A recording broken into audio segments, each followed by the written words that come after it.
Let's head over now to Pittsburgh with CBS News Chief White House correspondent Nancy Cordes covering the Harris campaign. So, Nancy, talk to us more about these pragmatic plans from the Harris campaign. What do they entail?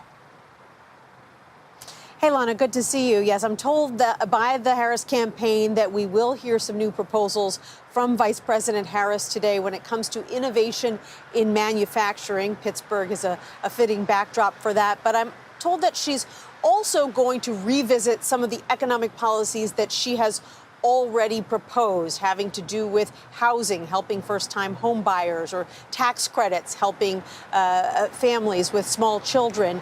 And she's going to try to sort of use those policies to explain her overarching economic philosophy for people who are still getting to know her. And she's going to argue that she is a pragmatic leader when it comes to the economy and that she's not driven by ideology. This is a pretty clear case of Harris looking to push back on some of those labels that Trump has been trying to attach to her, like socialist or communist, or most recently, as you demonstrated, tax queen, all labels that her campaign, of course, says are completely out of bounds.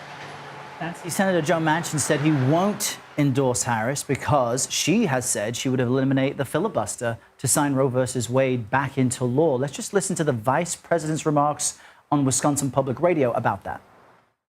That being said, I've been very clear. I think we should eliminate the filibuster for Roe, and we need and get us to the point where 51 votes would be what we need to actually put back in law the protections for reproductive freedom and for the ability of every person and every woman to make decisions about their own body and not have their government tell them what to do.